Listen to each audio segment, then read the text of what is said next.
Oh, good. You notice my sign. Yes, I have something very exciting to show you.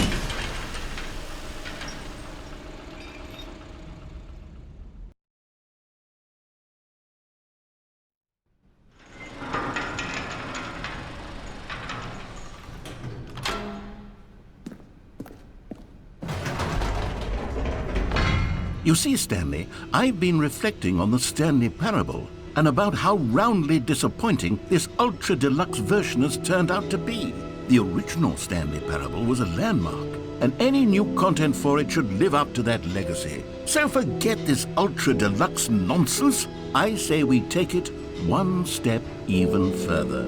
Which is why I'm very proud to announce for the first time ever, the Stanley Parable 2.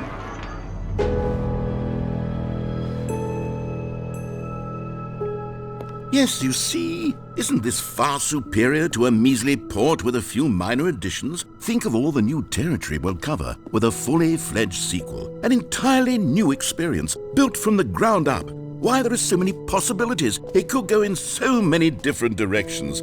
This is what fans have truly been asking for.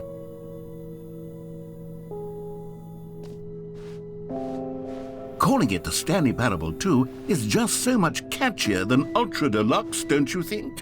Ultra Deluxe? What does it even mean? But the Stanley Parable 2, now that's an artistic statement right there. It's future-oriented. It screams progress and innovation and long-term franchising potential.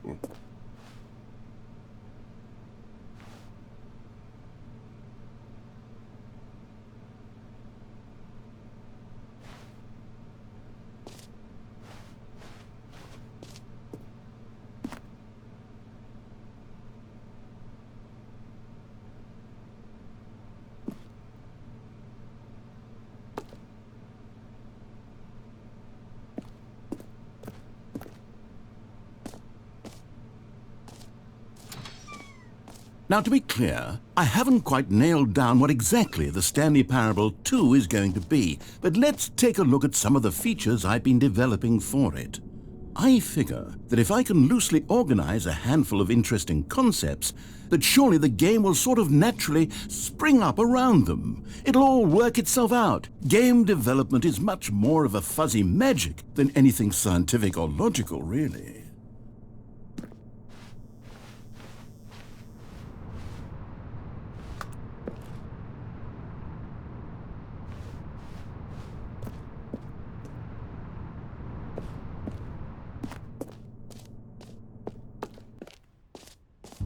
Here we are. Go on, try out some of the new features.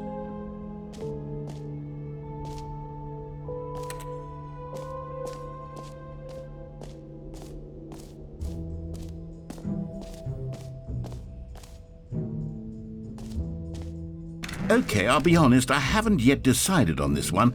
I think that in the new version, the office could use a bit of decoration, like balloons. But I'm undecided on Get Well Someday and Happy 12th Birthday. Which would you go with?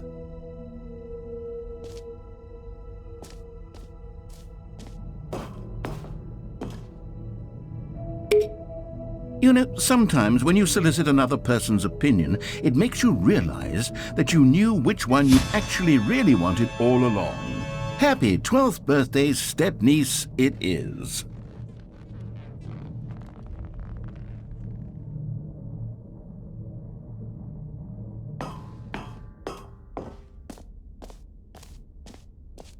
Or actually, maybe I should have gone with... No, I've made my decision, we're moving on.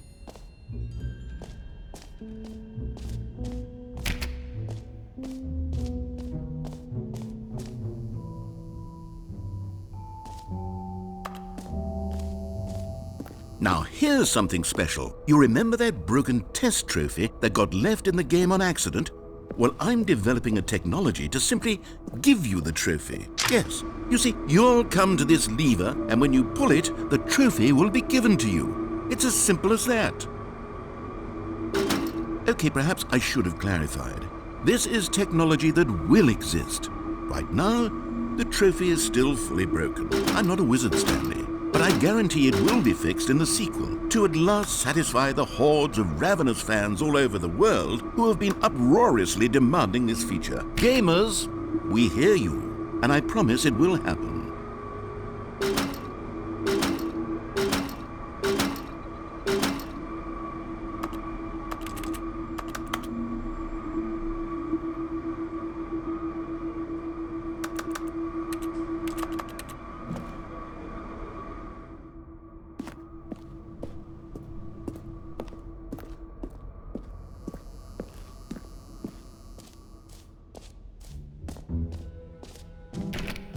What else? What other exhibits haven't we seen yet?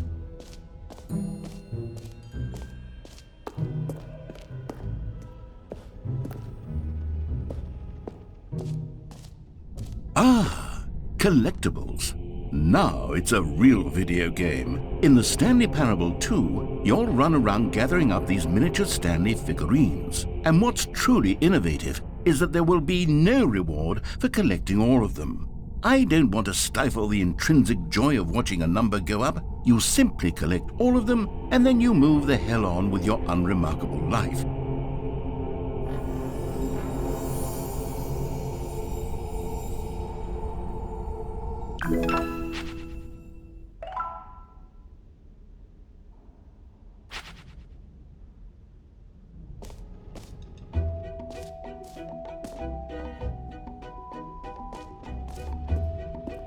God, it really is the worst when you collect everything in a video game and then they give you a big fancy reward for it. Absolutely tragic.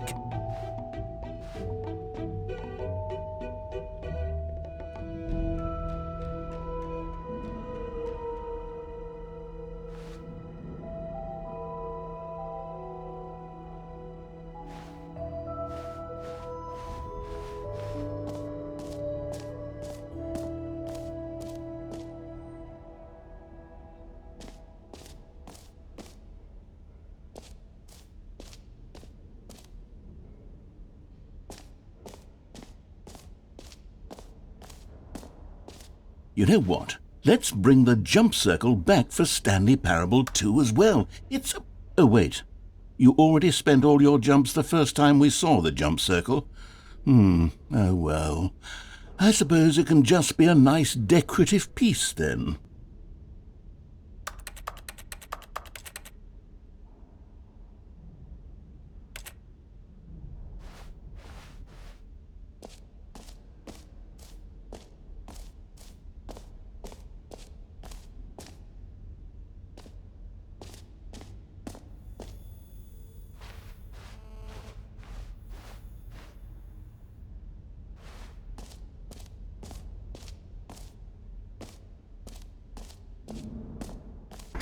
For the Stanley Parable 2, I asked myself, what do players really want? And of course, the first and most obvious answer is that they want to be individually recognized and validated as people. So with that in mind, my first addition to the game is this button which speaks the name of the person playing the game. Isn't that wonderful?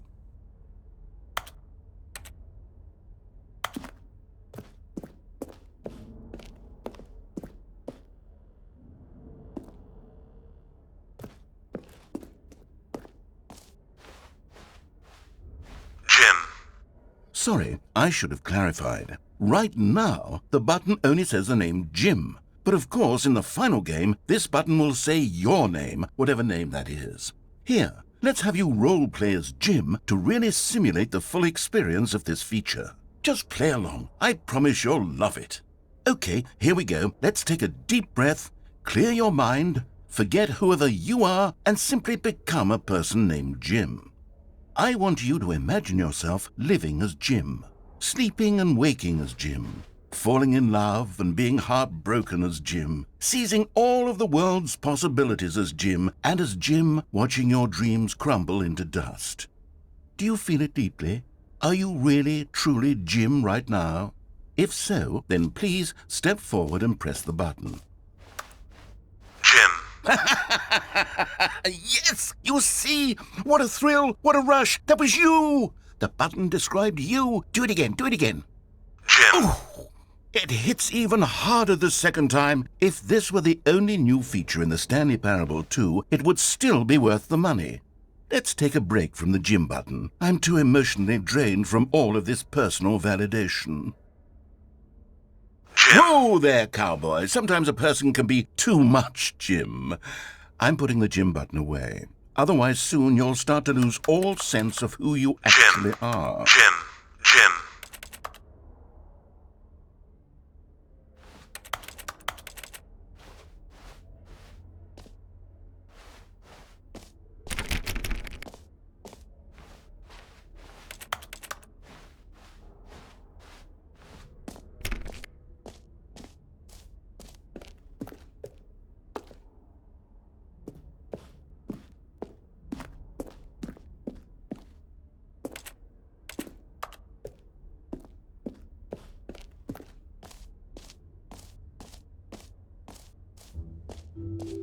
I suppose I could allow only people named Jim to play the Stanley Parable 2.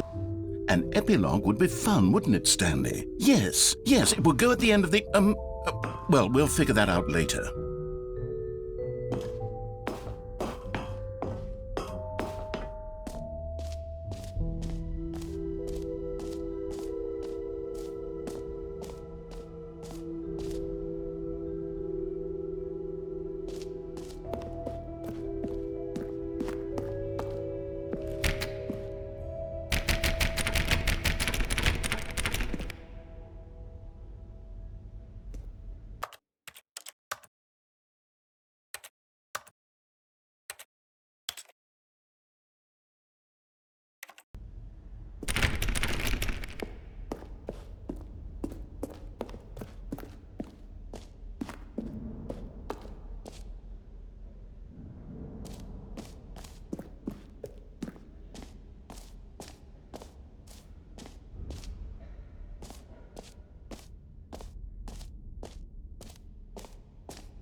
Stanley, here's an idea that I'm truly fond of. It's never been done before in a video game.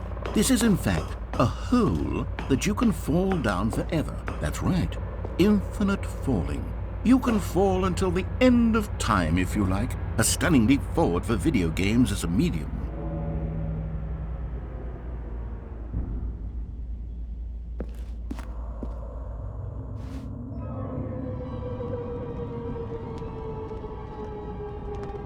You see, isn't it wonderful? One of my more ingenious concoctions, if I do say so. Now then, since you've gotten to see the infinite hole, you can press the teleport button to pop back up to the top, and we can continue onward. Now, I don't mean to be a bummer, but I do recommend you use the teleport button to go back to the top. Maybe do it on the sooner rather than later spectrum of things.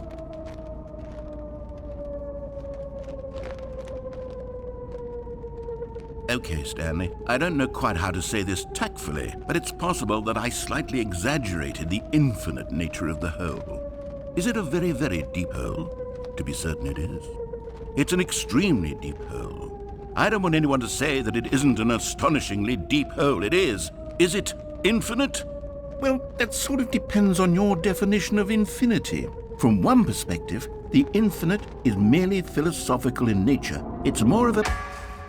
Okay, well, good for you. You found the bottom of the hole. You found me out, Stanley. I'm a liar and a cheat, and you're so clever. Look, I think the issue here is just that you're unusually fascinated by falling. What normal person actually wants to fall infinitely? I figured the hole was as deep as anyone would actually need. Don't you put this on me. Maybe you're the problem. Look, things got a little heated there. I think we both said some things we didn't mean. Why don't we just put all this behind us and agree to just call the hole mostly infinite? If that works for you, then go ahead and press the teleport button to warp up to the top of the hole and we can move on. I'll just be up here when you're ready.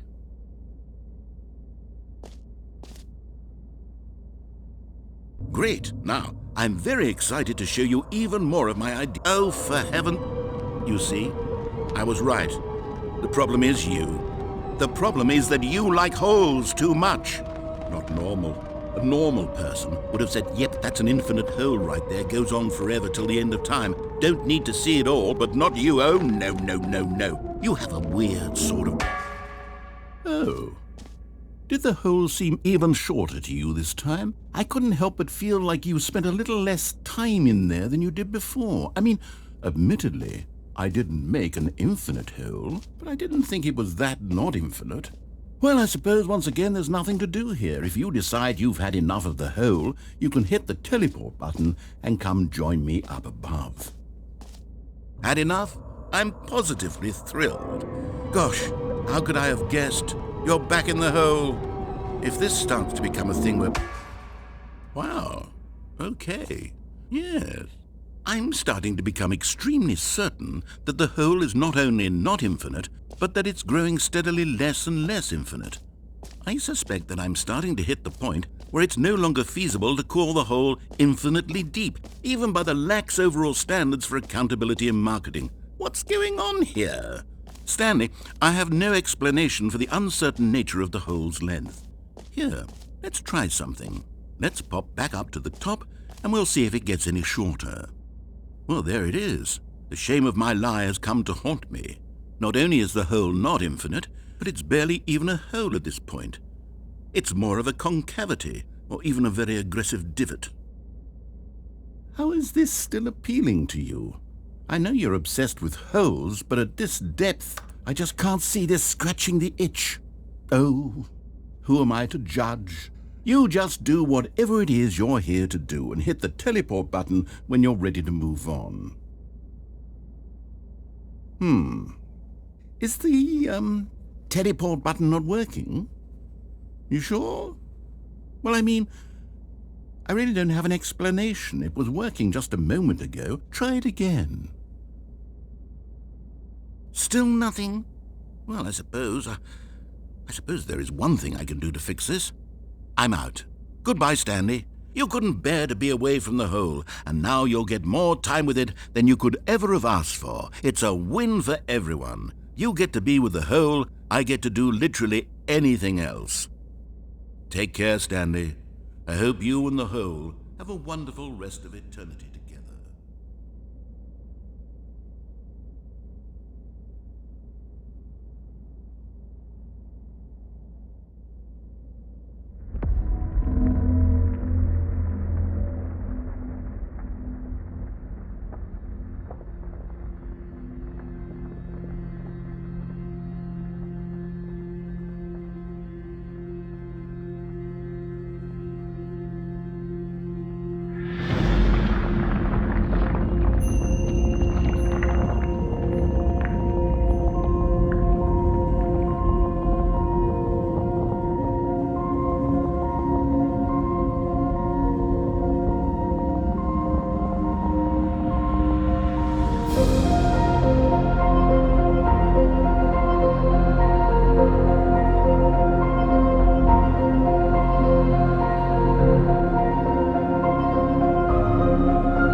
Stanley?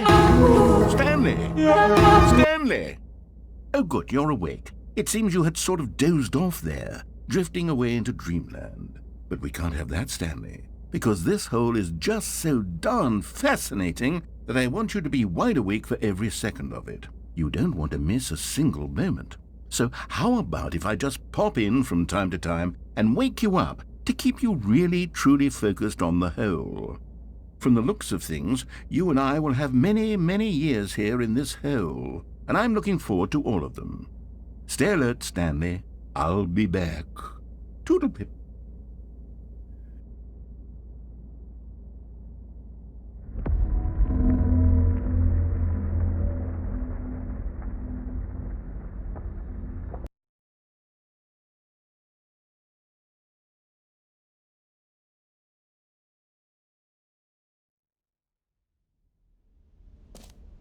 Here we are. Go on, try out some of the new features.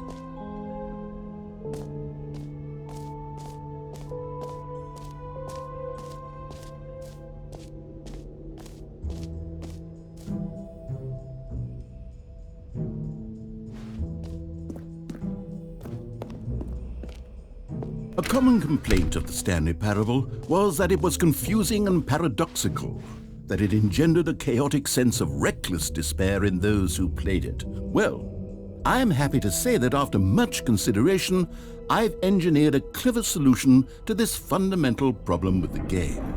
It's the Stanley Parable Reassurance Bucket. You see, Stanley, anytime you're holding the bucket, a sense of calm and ease will fill your mind and your heart. It's true. As long as you hold on to the bucket, the many disorienting contradictions of the Stanley Parable will feel perfectly normal and perhaps even comforting. You may even come to long for the gentle embrace of jarring cognitive dissonance while the bucket is in your arms. And to be honest, it's a much more convenient solution for me than actually redesigning the game to be less uncomfortable. Can you imagine what a pain in the ass that would be? Yes, the bucket is the perfect solution. Come on, give it a try. Can you feel it? The glow of comfort, even in the face of crushing despair, must already be sweeping through your body. And in fact, can I say that I do believe the bucket lends you an air of charisma as well? I think that just holding it has made you the slightest bit more attractive as a person. The benefits of the bucket seem to go on and on, don't they? All this and more await you in the Stanley Parable 2.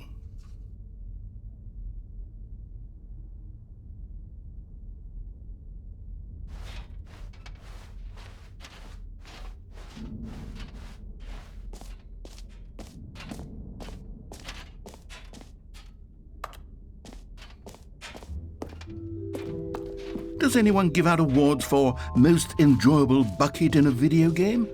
That really should be an award if it isn't already.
All right, have you seen everything you wanted to? Ready to move on now?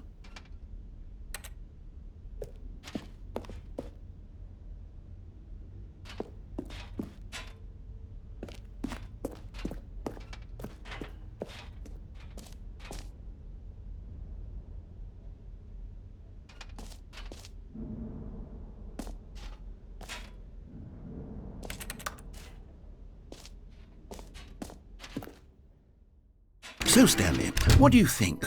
Do you like all of the new features? Yes, I know it's not exactly clear yet how exactly these features will come together as one single coherent video game, but I can feel it in my soul. It's going to work. There's definitely a good game in there somewhere. Say, let's do an experiment. I'll arrange these new features together, and we'll see whether or not it coheres into a meaningful gameplay experience. Okay, are you ready? Here it is. I give you the Stanley Parable 2.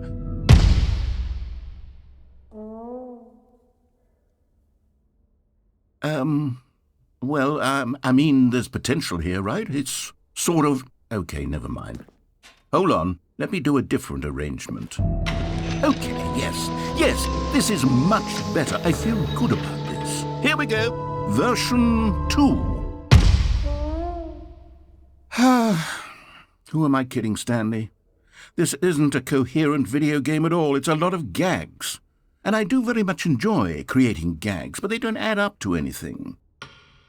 I wanted more than anything to create a sequel that would capture all the magic of the first game. I wanted fans to love it. No matter how good these gags are, they won't stand on their own. They would need the structure and the gameplay of the original. Wait, maybe that's it. I can take the original Stanley Parable and simply, well, insert a few of my new features into it. Tastefully, of course. With respect. With care for the vision and integrity of the original game. Would it possibly work? I suppose it could. But it would need a really, really tremendous title screen. A title screen that says with bold and uncompromising conviction, "This is the Stanley Parable 2." Let me see if I can whip something up. All right, perfect. Go ahead. Take a look.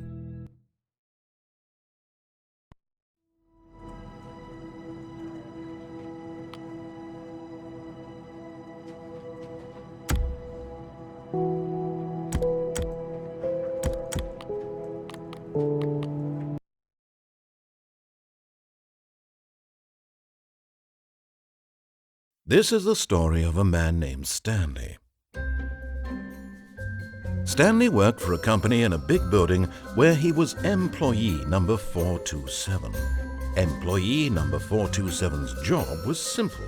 He sat at his desk in room 427 and he pushed buttons on a keyboard. Orders came to him through a monitor on his desk, telling him what buttons to push, how long to push them, and in what order. This is what employee 427 did every day of every month of every year.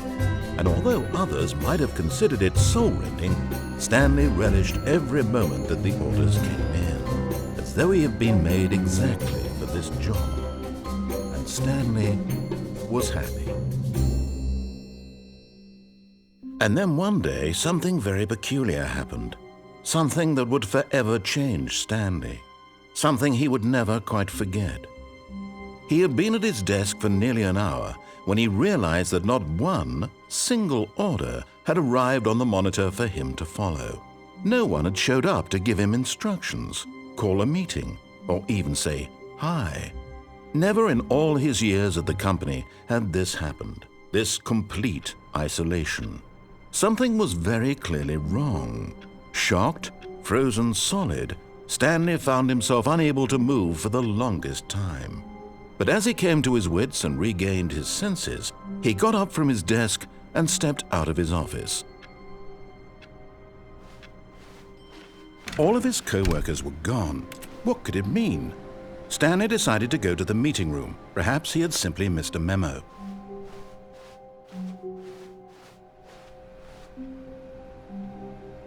Stanley picked up the bucket.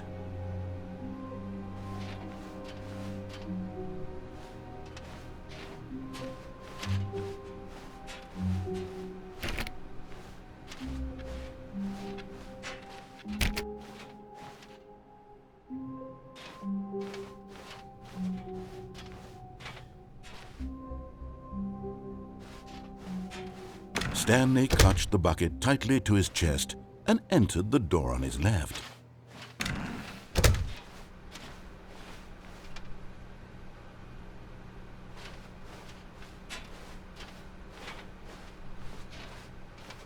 Still no one was here. Stanley needed the bucket's warmth and comfort now more than ever. Perhaps his boss's office was where he'd find answers.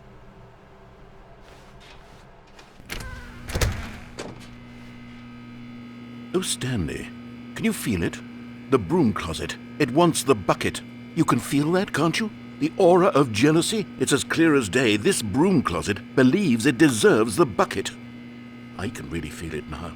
It's a bucket. It belongs in a broom closet. That's what the broom closet is trying to say here. It's supposed to go with the other cleaning supplies. Good for you, Stanley. Don't give in. Don't hand over the bucket. I know how hard it must be, given the pressure that the broom closet is putting on your shoulders right now, but you have to be strong. This is your bucket. This is your companion and lifelong friend. You can't hand it over. Oh, no. We're getting into name-calling now, it seems. Is this how low the broom closet has sunk, that it has to resort to this stream of petty insults simply in order to get you to hand over the bucket? Stanley, I never liked this broom closet for a variety of reasons, but even this is worse than I had imagined. And wait, now the broom closet has the gall to imply that you and the bucket are not truly deep and lasting friends? That your relationship is purely superficial and convenient? That your life is so banal and meaningless that you'd feel the same sort of kinship towards any inanimate object which happened to lay in your path in an even partially enticing manner? Well, I never. Go on, Stanley. Lay into it. Really tell the broom closet off for its demeaning comments. Expand on the wide variety of experiences you and the bucket have shared together. Go through each of them point by point. Share your journal entries detailing the rich emotional landscape of your feelings for the bucket as they have changed and evolved over the years. Let him have it.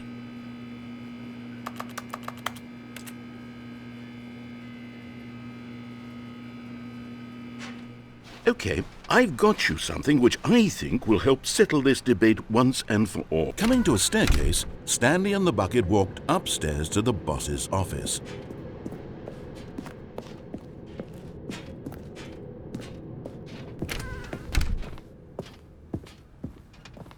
Stepping into his manager's office, Stanley was once again stunned to discover not an indication of any human life. Crushed by the weight of this revelation, Stanley may have broken down into an emotional dumpster fire if not for the soothing presence of the bucket. Even now, in his darkest of hours, did the bucket's warmth and guiding light pierce the dark clouds of confusion and chaos. It would be with him always. The bucket would, and he knew it. The two of them were inseparable. At this point, Stanley was so absorbed in the tender spiritual connection he shared with the bucket that he didn't notice the keypad behind the boss's desk. Nor in his bliss of simply being near the bucket did he have any notion that the PIN number for the keypad was 2845.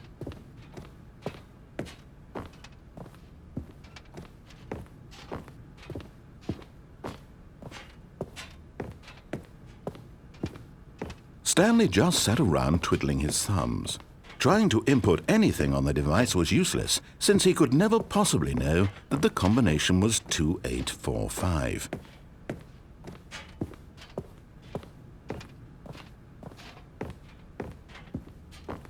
"2845.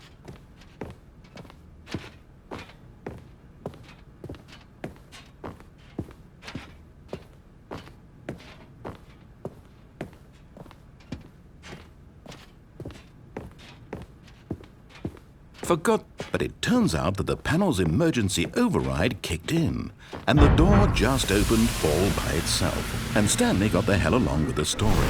Well, whoop-de-doo.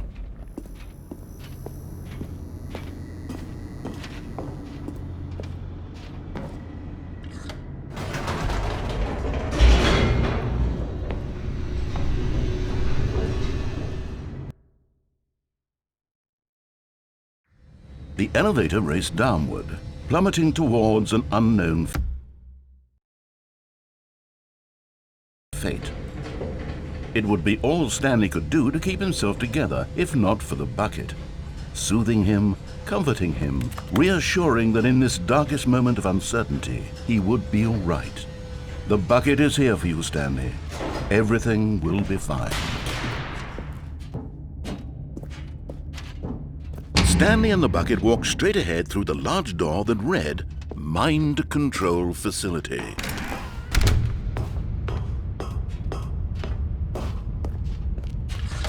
The lights rose on an enormous room packed with television screens. What horrible secret did this place hold? Stanley and the bucket both wondered to themselves.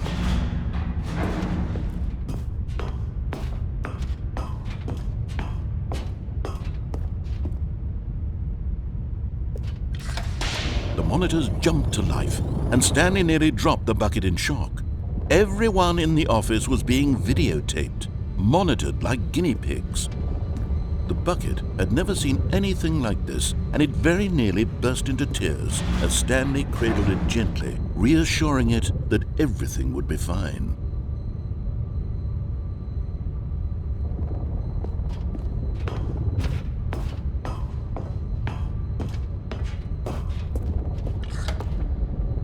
Was the bucket under the mind control facility's influence as well? Had the bucket been told to do things it didn't wish to do? What kinds of things does a bucket want to do or not want to do in the first place? These questions raced furiously in Stanley's feeble mind. No! He screamed into the bucket. He couldn't accept it. His own life in someone else's control, never! He squeezed the bucket tighter. His one friend in the entire world. At this point, he could trust no one except for the bucket. But here was the proof. The heart of the operation. Controls labeled with emotions, happy or sad or content. Walking, eating, working, all of it monitored and commanded from this very place. And as the cold reality of his past began to sink in, Stanley decided that this machinery would never again exert its terrible power over another human life. For he and the bucket would dismantle the controls for good. Two best friends, Stanley and the bucket, up against the world. They high-fived in a really cool way, and the bucket made a sassy comment about taking down the system.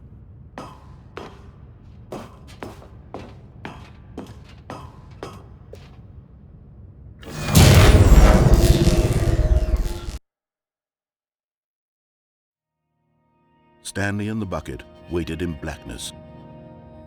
Was it over? Yes, they had done it. Stanley and the bucket had defeated their greatest and darkest enemy, freed themselves from the tyrannical grip of the evil mind control machine. Freedom was now mere moments away. Excitedly, the two of them began to discuss the kind of life they wanted to live once they stepped through this massive door. The bucket wanted to learn to roller skate. Stanley wanted to sneeze in every country on Earth. Both of them wanted to begin watching a movie, any movie, but then stop it halfway through and begin watching it in reverse from the end. True, it was a simple life they envisioned, but it was one they'd lived together, with one another to lean on, to trust, to support. What? Wait, what was happening? Why had the door stopped? Was Stanley and the bucket not about to be freed? An unbearable silence filled the room, lingering in uncertainty, until finally the truth hit Stanley square in the face. This building did not want the bucket to leave. Even the facility itself recognized the incredible calming presence of the bucket, needed the soothing warmth of the bucket, would go to any lengths not to part with the bucket. No. Stanley can't leave this place, not while he has such a precious bucket in his arms, not while this building has anything to say about it. Stanley realized he would never again leave this very room, but at least he has the bucket.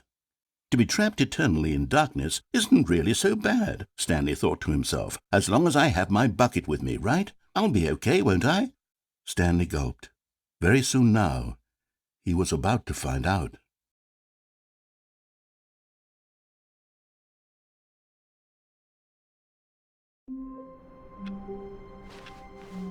Stanley knew the office layout like the back of his hand.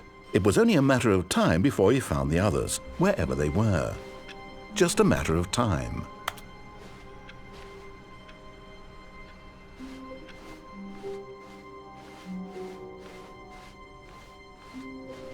When Stanley came to a set of 2 open doors, he entered the door on his left.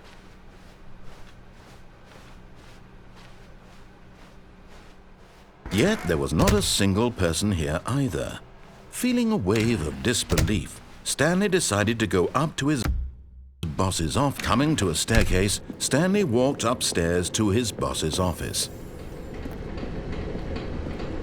But Stanley just couldn't do it.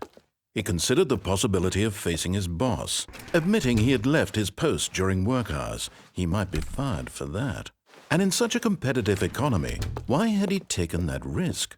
All because he believed everyone had vanished? His boss would think he was crazy.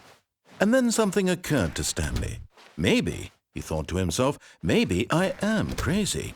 All of my co-workers blinking mysteriously out of existence in a single moment for no reason at all? None of it made any logical sense. And as Stanley pondered this, he began to make other strange observations. For example, why couldn't he see